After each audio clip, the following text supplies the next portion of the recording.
ایک مرتبہ ایک بوڑھی خاتون حضرت علی کرم اللہ وجہ کریم کے دربار میں حاضر ہوئی۔ عرض کیا، امیر المومنین، میری ایک اولاد بیٹی ہے جو جوان ہے، میں اس عمر کو پہنچ چکی ہوں۔ میں چاہتی ہوں میری بیٹی کا رشتہ اس گھر میں ہو جہاں وہ ہر خوشی اس کو نصیب ہو۔ امیر المومنین، کوئی ایسا گھرانہ بتا دیں جہاں اپنی بیٹی کا رشتہ کر کے میں خالق حقیقی سے جا ملوں۔ حضرت علی کرم اللہ وجہ کریم نے فرمایا، انسان پیدا ہوتے وقت اپنا سکھ دکھ مال و دولت سب ساتھ لے کر آتا ہے، جو ان کے مقدر میں بارگاہ الہی سے لکھا جاتا ہے ان کو مل کر رہتا ہے۔ البتہ اپنی سمجھ کے حساب سے میں تم کو ایسے گھر بتاتا ہوں جہاں اپنی بیٹی کا رشتہ نہ کرنا۔ ان 5 گھروں کے علاوہ تم اپنی بیٹی کا رشتہ کر دو، اللہ پاک کی نعمتیں جو ان کے مقدر میں لکھی جا چکی ہیں ان کو مل کر رہیں گی۔ حضرت علی رضی اللہ تعالی عنہ نے فرمایا، وہ 5 گھر یہ ہیں جہاں اپنی بیٹی کا رشتہ کبھی نہ کرنا۔ بسم اللہ الرحمن الرحیم۔ السلام علیکم ورحمۃ اللہ۔ حضرت علی رضی اللہ تعالی عنہ سے پوچھے گئے دنیا کے سب سے مشکل ترین سوالات۔ یہودیوں نے حضرت علی رضی اللہ تعالی عنہ سے پوچھا کہ بتائیں جہاں خدا نہیں ہے۔ حضرت علی رضی اللہ تعالی عنہ کو اللہ تعالی نے عقل و خرد کی اس قدر عرف و اعلیٰ صلاحیتوں سے نوازا تھا کہ جو مسائل دوسرے حضرات کے نزدیک پیچیدہ اور غیر حل شدہ سمجھے جاتے تھے، انہی مسائل کو وہ آسانی سے حل فرما دیتے تھے۔ اکابر صحابہ کرام رضوان اللہ تعالی علیہم اجمعین ایسے اوقات سے پناہ مانگتے تھے کہ جب کوئی مشکل مسئلہ پیش آ جائے اور اس کے حل کے لیے حضرت علی رضی اللہ تعالی عنہ موجود نہ ہوں۔ ایک دفعہ یہودیوں کی ایک جماعت حضرت علی رضی اللہ تعالی عنہ کے پاس آئی اور وہ حضرت علی کرم اللہ وجہ الکریم کے علم اور دانائی کے مقام سے واقف تھے۔ وہ نادان یہ سوچ کر آئے تھے کہ اگر کسی طریقے سے وہ حضرت علی رضی اللہ تعالی عنہ کو علمی بنیاد پر شکست دے دیں تو اس سے مسلمانوں کو شرمندگی ہوگی اور ہر طرف ہمارا ڈنکا بجنے لگے گا۔ اس یہودی جماعت نے یہ بھی منصوبہ بنایا کہ ہم نہ صرف آپ سے سوال کریں گے بلکہ آپ سے سوال آپ کی کتاب یعنی قرآن مجید سے نہیں بلکہ اپنی کتاب یعنی توریت سے کریں گے۔ اس جماعت نے من ہی من میں یہ سوچ لیا تھا کہ اگر حضرت علی رضی اللہ تعالی عنہ ہماری شرائط کے مطابق تورات سے جواب دینے پر راضی ہو بھی جاتے ہیں تو یہی ہماری جیت ہوگی۔ لیکن کیسے؟ محترم ناظرین، یہودیوں کی اس جماعت کا ماننا کچھ یوں تھا کہ حضرت علی رضی اللہ تعالی عنہ بہرحال حضرت محمد صلی اللہ علیہ وآلہ وسلم کے ماننے والے ہیں اور حضرت محمد صلی اللہ علیہ وآلہ وسلم پر قرآن پاک نازل ہوا تو یہ بات ممکن نہیں کہ حضرت علی رضی اللہ تعالی عنہ کسی سورت توریت کے سوالوں کا جواب توریت سے دے سکیں۔ محترم ناظرین، یہودیوں کی جماعت کا سربراہ جس کا نام راس الجالود تھا، اس کی زیر قیادت یہ جماعت حضرت علی رضی اللہ تعالی عنہ کے پاس آئی۔ راس الجالود بولا، اے علی،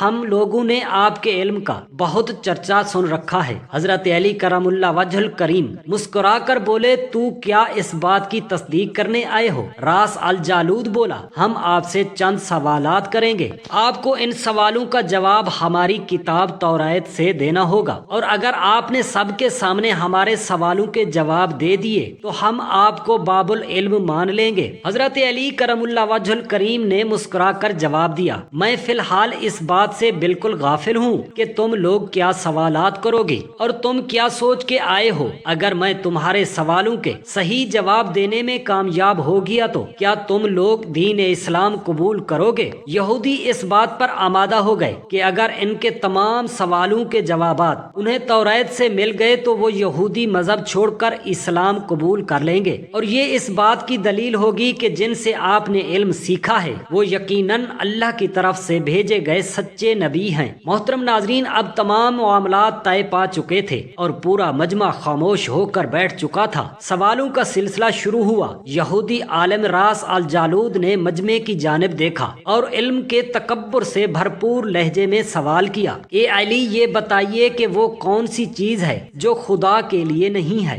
یہودی یہ جانتے تھے کہ مسلمانوں کی کتاب میں درج ہے کہ ہر چیز اللہ کے لیے ہے اور اس بات کا جواب حضرت علی کے لیے دینا ناممکن ہوگا۔ مجمع میں بیٹھے تمام افراد سوچ میں ڈوب گئے کہ کائنات میں کوئی ایسی چیز بھی ہے جو اللہ پاک کے لیے نہ ہو۔ تب حضرت علی کرم اللہ وجہ الکریم نے بغیر کسی توقف کے فرمایا کہ تم جاننا چاہتے ہو کہ وہ کون سی چیز ہے جو اللہ تعالیٰ کے لیے نہیں ہے تو اس کا جواب شرک ہے۔ اللہ تعالیٰ ہر قسم کے شرک سے پاک ہے۔ تمام مجمع جو سن رہا تھا بے ساختہ واہ واہ کہہ اٹھا۔ محترم ناظرین، اب راس الجالود نے دوسرا سوال کیا، اے علی یہ بتائیے کہ وہ کون سی جگہ ہے جہاں اللہ پاک موجود نہیں ہے؟ حضرت علی رضی اللہ تعالی عنہ نے اس کو فوراً جواب دیا کہ اللہ تعالی ہر جگہ موجود ہے۔ اس پر راس الجالود بولا، اس سوال کا جواب آپ ہمیں ہماری کتاب سے دیں۔ حضرت علی رضی اللہ تعالی عنہ نے فرمایا کہ جب تمہاری کتاب میں یہ نہیں لکھا ہے کہ حضرت موسیٰ علیہ السلام کے پاس ایک فرشتہ آیا اور حضرت موسیٰ علیہ السلام نے اس سے پوچھا کہ تم کہاں سے آئے ہو، تو اس فرشتے نے جواب دیا کہ میں 7ویں آسمان سے آپ کے پاس حاضر ہوا ہوں۔ اتنے میں حضرت موسیٰ علیہ السلام کے پاس دوسرا فرشتہ آیا۔ حضرت موسیٰ علیہ السلام نے اس فرشتے سے پوچھا کہ تم کہاں سے آئے ہو؟ اس فرشتے نے جواب دیا، میں زمین کے 7ویں طبق سے آپ کے پاس حاضر ہوا ہوں۔ حضرت موسیٰ علیہ السلام نے پہلے فرشتے سے پوچھا، 7ویں آسمان میں تمہارے قریب کون تھا؟ فرشتے نے جواب دیا، میرے قریب میرا رب تھا۔ حضرت موسیٰ علیہ السلام نے زمین سے آنے والے دوسرے فرشتے سے پوچھا، تمہارے قریب کون تھا؟ اس فرشتے نے جواب دیا، میرے قریب میرا رب تھا۔ اس سے یہ معلوم ہوا کہ بلندیوں کی انتہا ہو یا گہرائیوں کی انتہا، اللہ رب العزت ہر جگہ موجود ہے۔ محترم ناظرین، راس الجالود اب تھوڑا گھبرا گیا تھا یہ دیکھ کر کہ حضرت علی رضی اللہ تعالی عنہ نے اس کے سوالوں کے جوابات اس کی کتاب سے ہی دے دیے تھے۔ اب اس نے حضرت علی رضی اللہ تعالی عنہ سے تیسرا سوال پوچھا، اے علی یہ بتائیے کہ وہ کون سی چیز ہے جو خدا کے قریب نہیں ہے؟ حضرت علی رضی اللہ تعالی عنہ نے فرمایا کہ ظلم ایک ایسی چیز ہے جو میرے رب کے قریب نہیں ہے۔ محترم ناظرین، اب راس الجالود نے پے در پے شکست کھانے کے بعد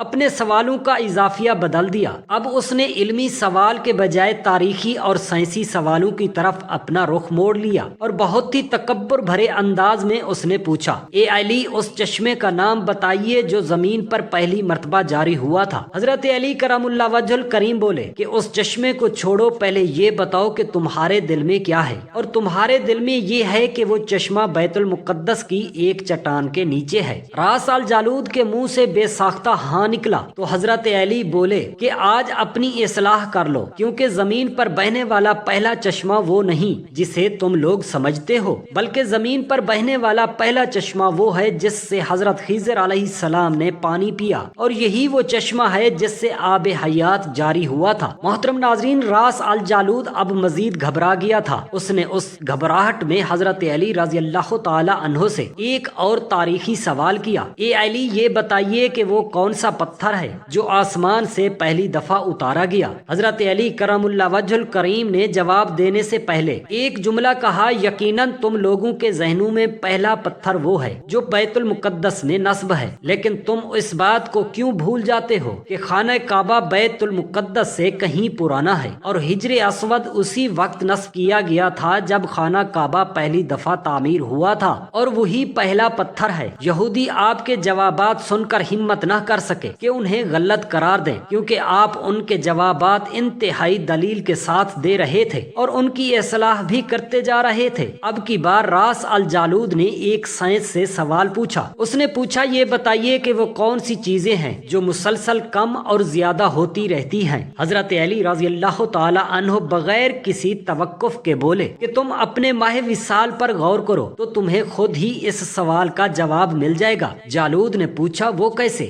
آپ نے فرمایا، کوئی دن اگلے دن کے برابر نہیں ہوتا، اسی طرح گزشتہ رات اگلی رات کے برابر نہیں ہوتی۔ یہی وہ دو چیزیں ہیں جو مسلسل کم اور زیادہ ہوتی رہتی ہیں۔ راس الجالود نے جوابات سن کر حضرت علی رضی اللہ تعالی عنہ سے ایک اور سوال کیا کہ زندہ رہنے کی پہچان سانس لینا ہے، کیا کائنات میں کوئی چیز ایسی بھی ہے جو سانس لیتی ہے مگر زندہ نہیں؟ حضرت علی رضی اللہ تعالی عنہ نے فرمایا کہ صبح جب نکلتی ہے تو سانس لیتی ہے، حالانکہ صبح کے پاس نہ روح ہے نہ چاند۔ یہ سن کر وہ جلدی جلدی بولا، اچھا یہ بتائیے کہ دنیا میں وہ کون سی جگہ ہے جہاں سورج کی کرنیں ایک دفعہ تو پڑی ہیں لیکن دوبارہ اس جگہ کبھی سورج کی گرمی نہیں پہنچ سکی؟ حضرت علی رضی اللہ تعالی عنہ نے فرمایا، ہاں، یہ سمندر کی وہ جگہ ہے جہاں سے حضرت موسیٰ علیہ السلام اور ان کی قوم گزری تھی، اور سمندر اللہ تعالی کے حکم سے دو حصوں میں تقسیم ہو گیا تھا۔